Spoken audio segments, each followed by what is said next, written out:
Saudações em Cristo para a sua vida, presbítero Elinaldo Alves. Você está no seu canal Reflexão Cristã. No vídeo de hoje nós iremos estudar a lição de número 7. Esta lição que tem por título Cultuando a Deus com Liberdade e Reverência. Na verdade nós vamos trazer aqui um resumo, não é uma aula sistematizada com 50 minutos, com 1 hora, não. Mas apenas um resumo daquilo que Deus quer tratar conosco por meio deste tema tão importante para nós. Antes de nós entrarmos na lição, eu queria pedir para você que não é inscrito no nosso canal, para você se inscrever. Nós queremos findar esta lição com 500 pessoas inscritas. Nós estamos com menos de 400 pessoas inscritas. Então, se você se inscrever, vai nos ajudar muito. Se você compartilhar, vai nos ajudar mais ainda. Então se inscreva no nosso canal, não custa nada, é só você ir aí na base do seu computador, do seu smartphone, e a palavra inscrever, se você clicar aí, aciona o sino, pois toda semana nós estamos postando aqui o resumo das nossas lições da faixa etária adulto. O tema central da nossa lição é esta aqui: o verdadeiro pentecostalismo. E o tema de hoje é cultuando a Deus com liberdade e com reverência. Então eu queria que você guardasse estas palavras: liberdade, reverência e culto. Quando nós vamos primeiro para a palavra culto, o que é cultuar a Deus? Cultuar a Deus é adorá-lo, é reverenciá-lo, é saber da sua majestade suprema, é entender que Ele está no controle de todas as coisas. Quando eu falo de todas as coisas, eu falo da história, eu falo do tempo e eu falo das criaturas.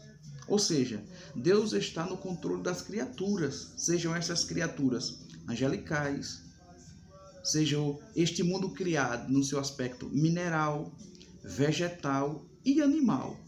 No mundo animal, a gente pode também aqui trazer tanto os animais no sentido irracional, quanto também os animais no sentido racional, os seres humanos. Então, o que é cultuar a Deus? É prestar-lhes a reverência, é prestar-lhes serviço, é reconhecer a sua soberania, o seu governo e a sua majestade. Então, aqui a gente define o termo culto. Agora, quando nós vamos para o termo liberdade, a lição não está tratando aqui que você pode fazer o que você quiser, mas a lição está trazendo para nós que cultuar a Deus não é seguir um ditame litúrgico apenas, ou estar engessado, estar preso a um segmento humano e não ter a espontaneidade de se expressar diante de Deus. Então, liberdade aqui não quer dizer que você está ou pode fazer o que quiser, mas é você estar de maneira, ou reverenciando a Deus, cultuando a Deus de maneira disponível, à vontade, pois essa liberdade nos traz o entendimento de que servir a Deus não é seguir conceitos no aspecto que deixe-nos amordaçado, deixe-nos engessado. Então, a lição ela traz para nós esse significado. E a reverência aqui traz para nós o termo de respeito. E o termo latino aqui, respecto, é olhar com carinho, olhar com cuidado, olhar com dedicação. A reverência aqui é isso. Então a gente precisa entender que cultuar, ter liberdade e reverência são essas três coisas que precisam caminharem juntas para que o culto ao Deus Todo-Poderoso tenha as suas definições e os seus segmentos de maneira excelente.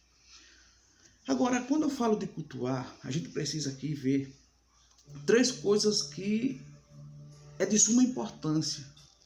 Se eu já sei o que é cultuar, o que é adorar a Deus, eu trouxe aqui três coisas que a gente, de maneira mais extensa ou menos extensa, a gente cultua a Deus. Primeiro, com o nosso tempo. São os recursos que o tempo disponibiliza para nós, para que nós o sirvamos. Eu falo isso da disponibilidade com a obra, com o tempo que você tenha para estar fazendo o serviço para Deus e Deus ser glorificado. Então, o tempo é um recurso que nós disponibilizamos para engrandecer a Deus. Segundo, os nossos talentos, as nossas habilidades. Quem viu as aulas, quando falamos sobre os dons espirituais, essas ferramentas que Deus disponibiliza para os seus filhos, para o corpo, para o aperfeiçoamento do corpo, são meios que Deus é glorificado. Então, a gente serve a Deus com o nosso tempo, a gente adora a Deus com o nosso tempo e a gente também adora a Deus com os nossos talentos. Mas também a gente adora a Deus com os nossos recursos. Esses recursos, eles podem ser físicos, esses recursos, eles podem ser financeiros e estes recursos, eles podem ser intelectuais. Então, Deus é adorado na minha vida com o tempo que eu disponho, que eu disponibilizo para trabalhar, fazer a sua obra. Deus é adorado, Deus é cultuado na minha vida através dos talentos que eu sou canal para o seu reino, e Deus é glorificado na minha vida através dos recursos, sendo ele físicos, sendo ele financeiros e sendo ele intelectuais. Para nós falarmos aqui de recursos, algumas pessoas às vezes não têm recursos financeiros, está passando por um problema econômico, mas são pessoas que têm recursos físicos, leva a caixa de som, faz uma mão de obra na igreja, trabalha, desempenha uma tarefa física, porque ele tem recursos físicos para Deus ser glorificado e cultuado na vida dele. Já tem pessoas que não têm finanças e às vezes não têm recursos físicos, pode estar enfermo, pode estar impossibilitado, não ter finança e não ter saúde, mas tem a intelectualidade. E um telefonema para um pastor, um telefonema para um coordenador, um telefonema para um líder, dá uma ideia, e aquela ideia, aquele recurso intelectual, Deus é glorificado. Então eu queria que você entendesse isso aqui, que nós servimos a Deus, adoramos a Deus, Deus é cultuado através do nosso tempo, do nosso talento e dos nossos recursos. Agora, quando eu falo que quando nós estamos cultuando a Deus, e dentro do que a lição ela traz para nós, nos seus 3 tópicos, a gente vê que tem que ter aqui no culto ao Senhor, primeiro, a reverência, o respeito.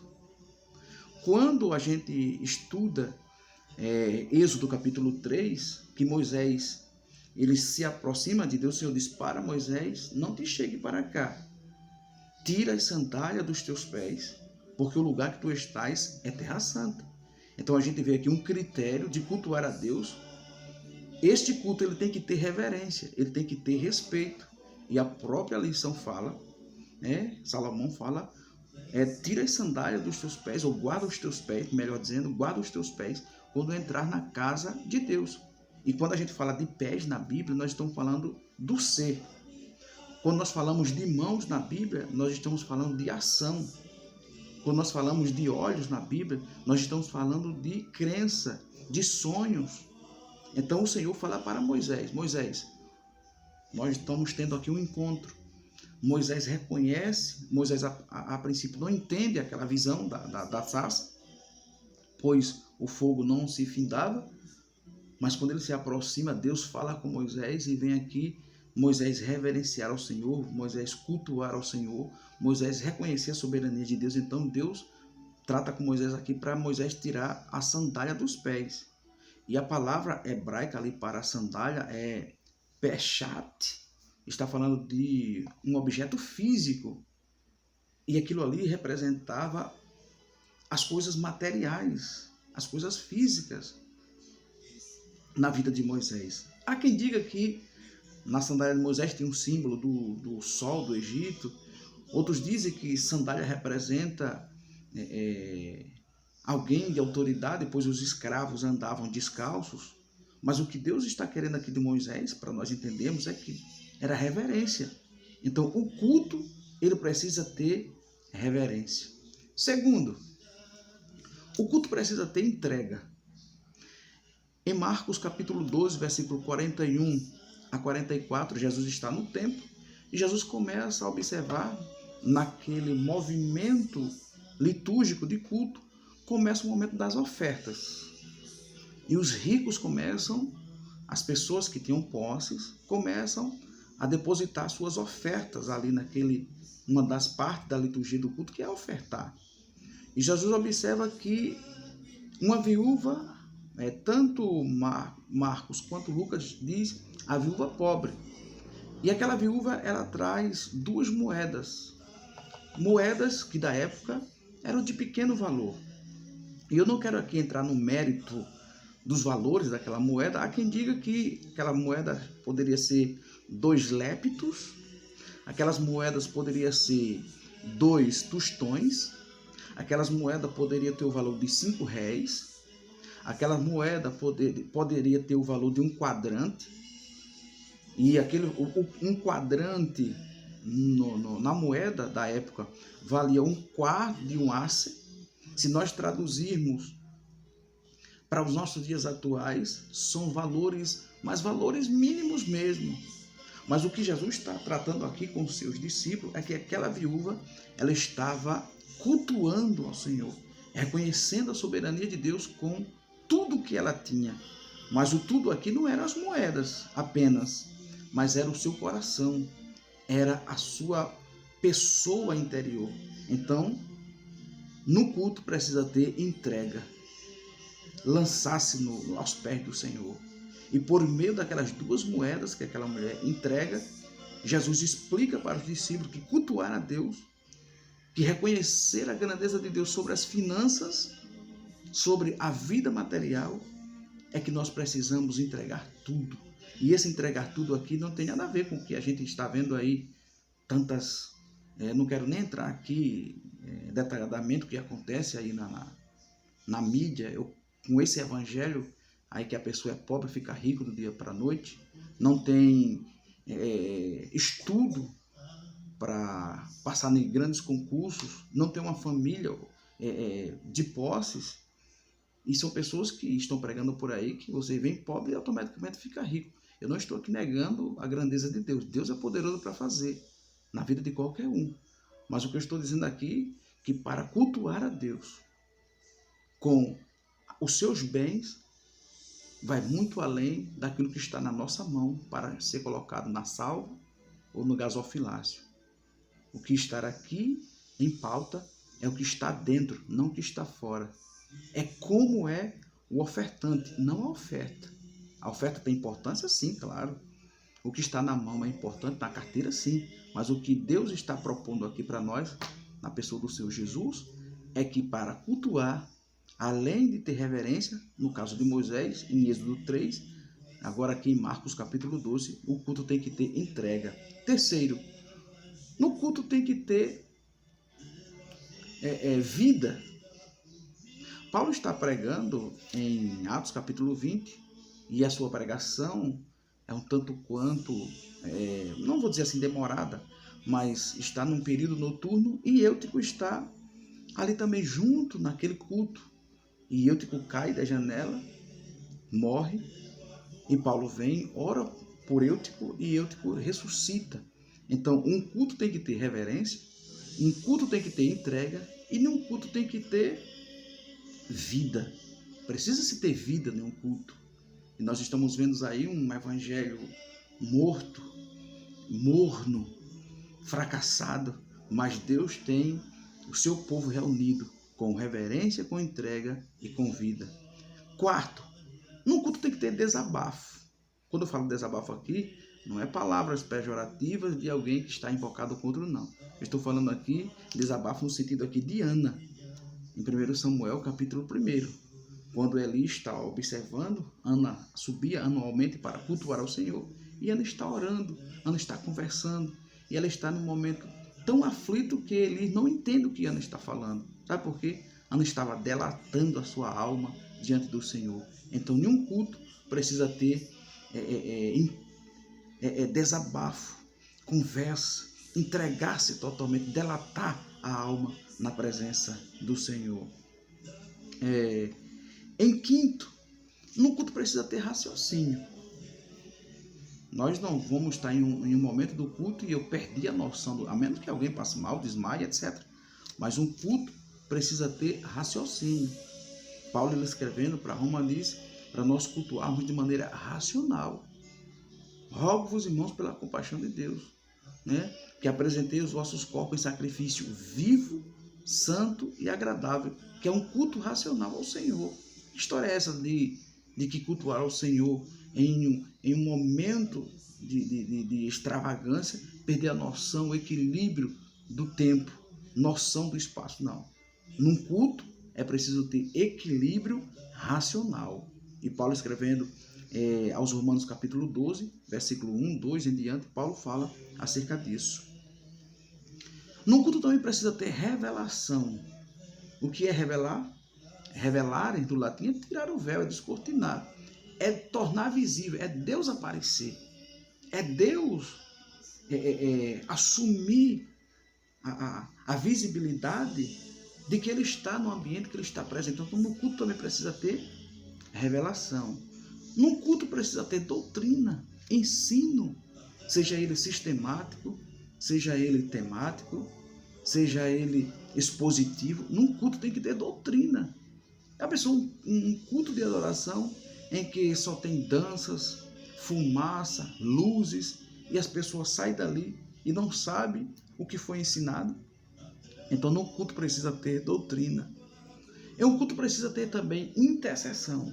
Estamos vendo momentos difíceis, momentos turbulentos, e nós, como nação santa, povo eleito, adquirido de boas obras, precisamos entrar dentro deste cultuar a Deus, reconhecer a soberania de Deus, nós entrarmos pelo caminho da intercessão.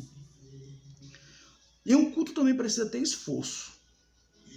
Cultuar a Deus exige abnegação.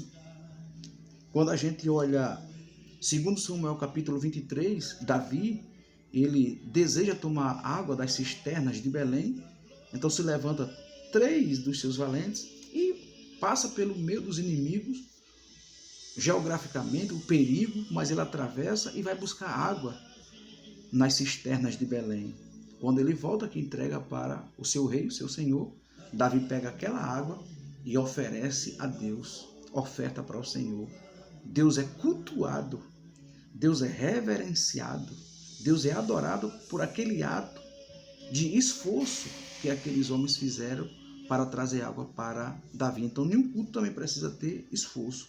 E, finalizando, um culto também precisa ter adoração. E tudo isso que eu falei, se num culto precisa ter reverência, entrega, vida, delatar a alma, que eu falei que seria o desabafo, raciocínio, revelação, doutrina, intercessão, esforço e adoração.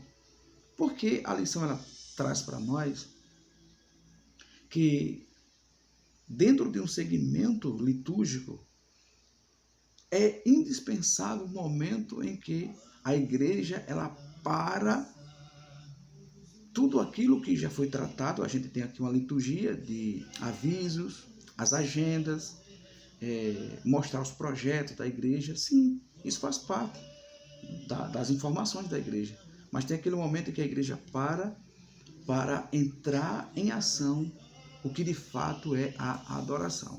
Então, em um culto, precisa ter a adoração.